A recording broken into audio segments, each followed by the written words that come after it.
share my thoughts on finishing up phase 2 of BusyBeeCarys' UFBG guide. In this book, I have my measurements, my measurement results as we remember from the last results. At the end of phase 1, I had a waist of 27.8 inches, glutes of 39.5, my left thigh was 22 inches, my right thigh was 22 inches, shoulders were 42.5 inches, my left bicep was 11, and my right bicep was 11.5. When you're right arm dominant, sometimes your biceps get a little uneven. Left calf was 14.8 and right calf was 14.8. Moving forwards, if we look at some measurements, my waist was a 28, which, I mean, that's a pretty normal thing for my waist to be, is a 28. That's pretty typical for me. Glutes were a 39.9. We had a 0.4 inch increase. Thighs, 21.5 for the left and for the right. So they shrunk by 0.5 inches. Shoulders were a 41.5, which is a total inch drop. Biceps, my left one was an 11, right one was 11.5, pretty typical. They kind of stay the same size. And calves were 14.5 and 14.5. So overall, pretty much I've lost some of the mass, like for example, with my thighs, and then my glutes have increased. I have lost a whole inch on my shoulders, which is kind of crazy. And I actually really do like that because I enjoy having a sleek shoulder look, and it's actually been something that people have been noticing, so hey-oo. So overall thoughts of UFBG phase 2 was the first intensification phase of the whole shebang. You have 2 accumulation phases and 2 intensification phases, and that was the first one. I was really frustrated when I did phase 1 because it was just very easy. It wasn't a lot of machines, it was a lot of just weights, and that's just not really a strong suit of mine, is just doing like dumbbells. I like doing squats, I like doing Romanian deadlifts, I like doing all these kinds of things, and I didn't really get that from the first part of phase 1. But with phase 2, I was able to do squats again. The arm workouts were pretty good. I've never really like bench pressed very recently, so I started doing that again. Got some dumbbell shoulder presses in. Things like that are moves that I didn't typically do. Arms days were pretty good days actually, and I did really enjoy getting in more arm workouts because that is something that hasn't really been a strong suit of mine, but since starting in with UFBG, it really has helped me work on my arm mass and my arm overall tonature. And I've really liked it. Wow, I'm so tired. Okay, we're gonna drink the coffee.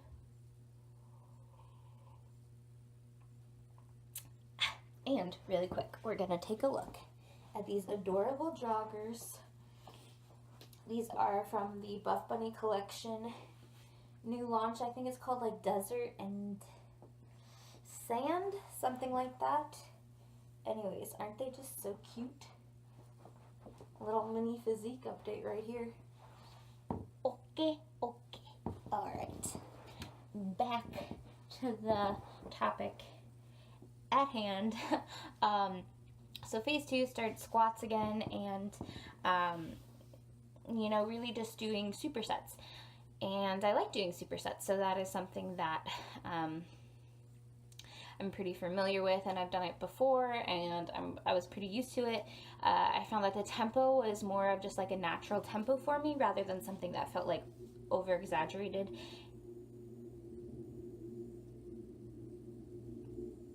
Sorry, the wind's making weird noises.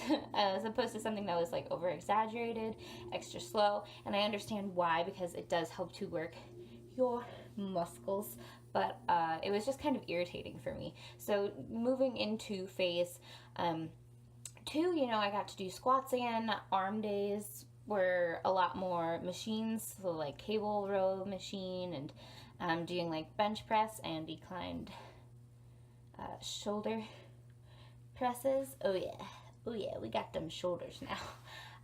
But you know, I liked it a lot better, and I do think that I saw quite a bit of just overall changes, and I'm really excited to see what happens at the end of phase 3, because I started it and oh boy, I'm in week 1 and it hurts. It hurts so much worse.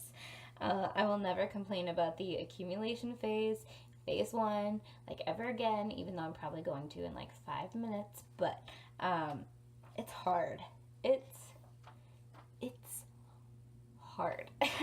But you know, at the end of phase 1, I, you know, wasn't kind of feeling it as much, and then seeing the progress that I've made, and like especially in my upper body is really cool for me. I was able to do my first, I know, I sound like such a baby gym goer. I've been going for like over a year now, probably like. Please hold while Grace's brain computes the time frames. Beep beep boop I boop want boop. to say it's been like a year and almost a year and a half.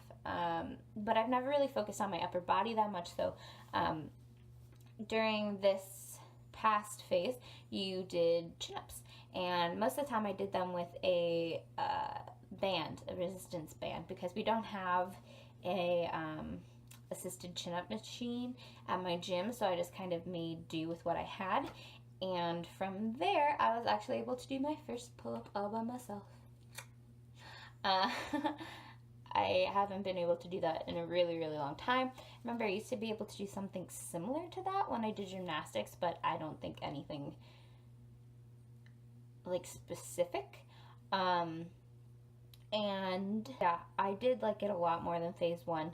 You do challenge yourself a bit more, and I really did enjoy it. So now we're going to talk about my goals for phase 3. Okay, let's talk about goals going into phase 3. I don't know why I didn't do this for the last one. I think I kind of did, but I definitely should have written them down. So going into phase 3, I want to start a cut. My goal with this cut is really just to be lean out for summer. That's another one of my goals. And with this cut, what that means is that I'm just going to be working on decreasing my overall fat and really slimming down and building my muscle mass. For me personally, I know that it is challenging to do a cut in a healthy kind of way, so I have set up macros for myself to track. That way I'm still eating. I've kind of just been intuitively eating up until now, but really I'm just going to be focusing on getting my macros into track, and at least tracking macros for all of phase 3, maybe not phase 4. We'll see where I am with the cut progress, but we're just going to take it day by day, step by step, and work on it like that. Which leads into the next goal of mine. I really do want to work on increasing my weights with squats and Romanian deadlifts. So with squats right now, I can do about 150 pounds. My goal, I want to get to like 200 functional. I can do like, I don't know. I'd probably say 160 comfortably right now. The goal would be to get to 180 by the end of phase 3. We're working on a lot of drop sets with this routine, so you can just kind of try and do a heavier weight, I guess. And I'm really going to work on comfortably building my weight up to that amount.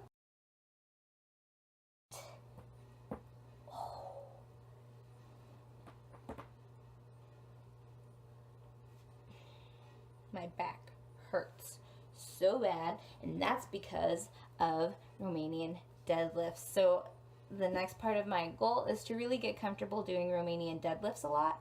I used to be really comfortable doing them, especially at the end of doing Heidi Sommer's 4-week workout program. It was very comfortable for me at the end of it because you did work Romanian deadlifts so much, but coming from doing like 2 months of not doing any Romanian deadlifts, I've kind of lost the practice for it. So my goal would be to get back into the practice of it. Right now I can do about 100 pounds uncomfortably, so I would like to be able to do 100 pounds comfortably by the end of phase 3, and maybe even more depending on how my form is and how I feel, and the progress that I see or any pain that I'm feeling. I really just want to be in tune with my body when increasing my weights, not really hurt myself, because then that'll just throw everything off, right? So the goal is to increase my squats and be more comfortable with my Romanian deadlifts again. I also want to increase my endurance. During high school, I was on the cross-country team for a year, and that really helped with my endurance. And I really want to get back into the practice of doing more sprint intervals and really challenging myself to run a bit more and turn my cardio back into something that pushes me rather than just something that I can do without thinking about it. I really want to get back to that place where I have to think about what I'm doing with my cardio, rather than just mindlessly doing a routine. The next thing is I really want to learn how to embrace these changes. I know going into a cut, I'm going to be losing some of my extra love, my extra junk in the trunk, which I am really bummed about. It takes a long time to build up your glutes, and I know that I will be able to do it again at the end of this cut, and I just have to keep in mind my goals and what I want to get out of this last 2 months of UFBG, and just focus on that and focus on the strength that I'm gaining rather than the gains that I am losing. And then the last one is to stretch more before and after the gym. I've kind of been getting better doing warm-ups before the gym, but I really need to step up my game of my after gym stretching. I want to also start foam rolling a bit more and really just stretch out my body, especially challenging myself. With this new routine, I really need to concentrate on stretching because it can be really dangerous if you don't, and so I would rather not injure myself, like I said previously. So, yeah. Those are the goals for this new phase of UFBG. I'm excited to share more of my process through it with you and more of how I feel about it as time progresses. I will be able to vlog a bit more during phase 4, I think, because that's when my school semester will be over. Until then, I'll be doing just little bits here and there. I do plan on doing a video soon of the Buff Bunny collection, which joggers are from. They're so cute, they're so comfortable. Can't wait to talk about them. And I'm going to be doing a full in-depth review on that and kind of talking pricing, sizing, fit, comfortableness, etc. Any issues that I have, things that I like about them, things that I don't like about them, stuff like that. It's mostly positive for a little sneak peek, but I'll be filming that pretty soon here. I also want to get in an ab video for you guys because I'm really proud of my abs and I want to share the routine that kind of helped me get there. Honestly, I think the biggest help was just an increased cardio routine, which I wasn't really familiar with before, but now I'm incorporating more in depth, and I'm very excited to get fresh, new content. I'm going to be going to the gym with my boyfriend tomorrow, so I think we can get some fun content in there. Because I think we're both going to do total body and abs. Maybe he won't. Who knows? Anyways, I hope that you guys enjoyed this video. If you have any questions or any suggestions, please leave them in the comment section down below. Also, if you enjoyed this video and me, why don't you hit the subscribe button? You know, it's cool. We're friends. It'll be chill. I'm sorry. I'm really not like this in person. I'm much more mellow. I know it seems hard to believe that I'd be more mellow than I am on camera, but I can't be. I am going to leave my Instagram in the down bar, because if you really want to see a day-to-day step kind of process of going through UFBG, that is where I post the most. And yeah, go ahead, hit that subscribe button, hit the like button if you like this video, and I will see you guys all in my next video or my next Instagram post, depending on if you check out the down bar. Okay, no more self-promos. I love you guys. Have a good day.